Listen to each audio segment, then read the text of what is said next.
It's incredible to be here in Venice Beach. And tell me a little bit about how did you get here? How did you start thinking about these issues? You know, Venice Beach, this has been my home for the past 6 years. And today we have 2,000 unsheltered homeless individuals living on our streets. We're only a 3.5 square mile neighborhood. So we are now second to Skid Row for the number of unsheltered homeless individuals. So it's been, just over the past few years, just a huge wake-up call. You know, you can't just go out on our streets and see this kind of, just pain and suffering and then forget about it. It's in your face all the time. It's not something that you can just let go of. And just over the past 4 years, I've really seen it explode to the condition that it's in today. When we were just outside earlier today, going through the neighborhood, I really got a sense that, you really care about these people and you realize that they're not somehow getting the help they need, right? Explain to me how you came to that realization. Well, it's because we live among them. In Venice Beach, we're living side by side with them. So the experts keep saying that it's not drug addiction, it's not mental illness, that it's a housing crisis. But we see it every day with our own eyes. When you see somebody who is passed out in their vomit, or someone who is covered in feces and urine, and there's needles and there's filth on the streets, that's not poverty. That's mental illness and that's drug addiction, and it's very violent. And we see the same people on our streets who, they're there for months, you see them deteriorate, and it's just awful. We've seen people who are missing limbs. The conditions are just so unreal. And our elected officials just throw their hands up and they say, there's nothing we can do. We need to build permanent supportive housing. They're really underestimating who they're supposed to be helping. I don't think they have any clue what they're doing. So in January 2021, LA County Department of Public Health put out a report about the top causes of death among people experiencing homelessness. The number 1 cause of death was alcohol and drug overdose. The number 2 cause of death was coronary heart disease. But what we see is that they're very much related. You see coronary heart disease in older homeless individuals who have been using drugs for a long time. So really the number 1 and number 2 cause of death are drugs. The number 3 cause of death is transportation related. That is a homeless individual walking out onto the street and being hit by a bus or a bike. That's an incredibly tragic situation. The number 4 cause of death is homicide, and the 5 cause of death is suicide. So look at these causes of death. We see that really number 1 and number 2 is drug related and alcohol related. That's overdose. Number 3, transportation. What that tells me is that we need to get people off of the streets right now.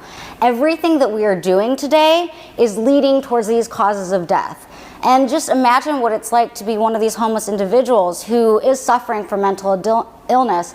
This is the most traumatic circumstances that we could be putting them in. Compared with the general population, a person experiencing homelessness is 35.1 times more likely to die from drug or alcohol overdose. That's an unbelievable statistic. There's people on the streets who are a danger to themselves and they're a danger to others.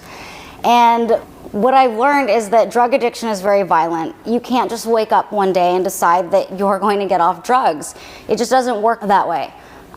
What's really needed is a serious intervention. And we just keep thinking that it will be housing that fixes it, and it's not. You arrived, like you said, 6 years ago, but things were quite different then. I mean, you obviously didn't move here because you thought there was a huge homelessness epidemic. You weren't a homelessness activist then.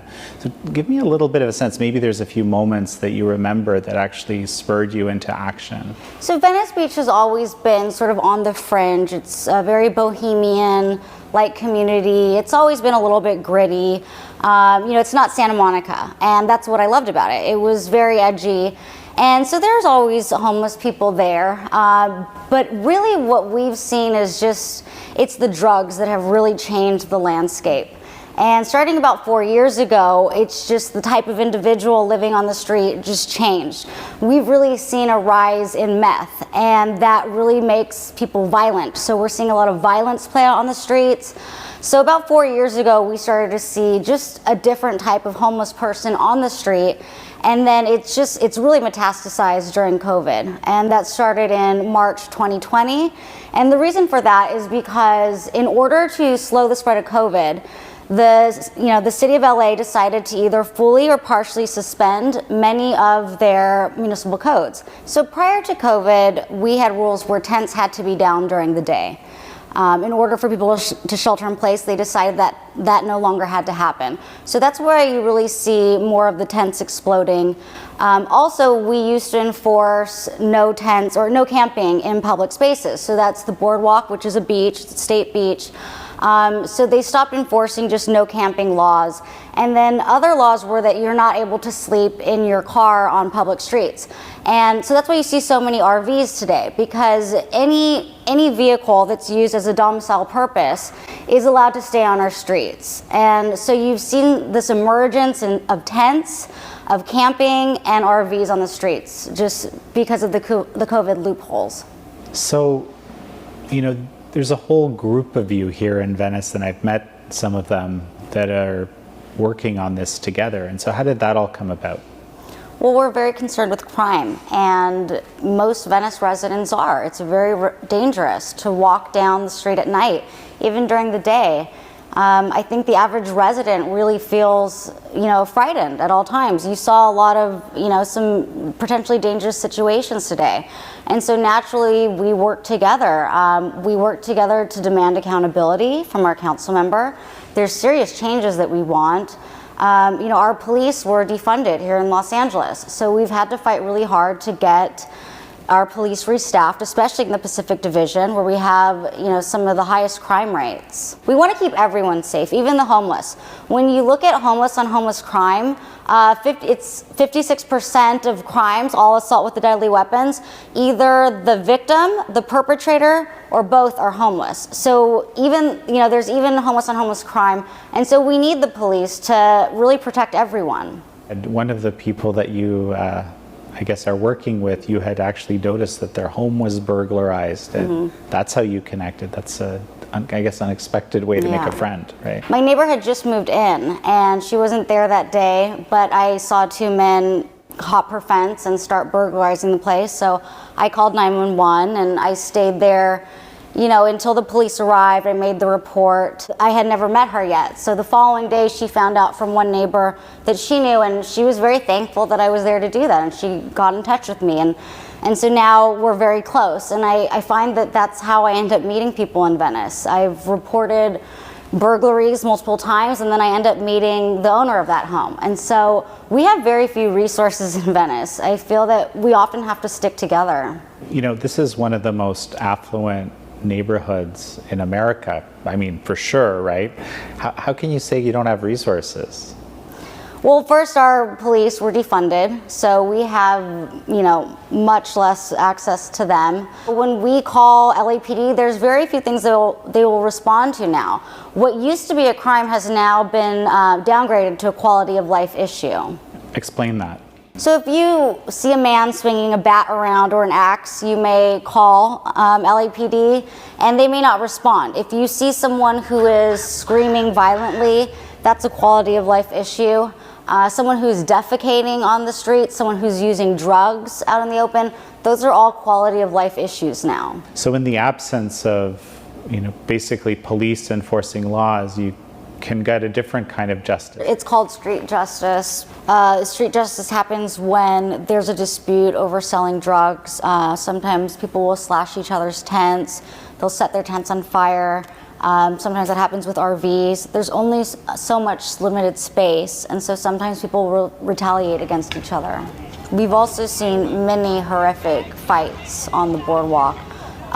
Fist fights using bats, pieces of debris. They're very violent, and you can see there's gang fights where, someone will get jumped very badly by as many as 6 individuals. There's women being beaten during the daylight. This was happening a lot, and maybe this person was her pimp, but you just saw extreme levels of violence happening day and night. I read your article in City Journal, Squalor by the Seaside. You were talking about this kind of profit motive, right, or potential profit motive in the system, and what that that actually helps perpetuate this reality. So tell me about that. What we saw was on the Venice boardwalk, a crisis had really ensued, and that's because our police were told to stand down and not to enforce the laws. And so we ended up in a situation where we had 200 tents on the boardwalk.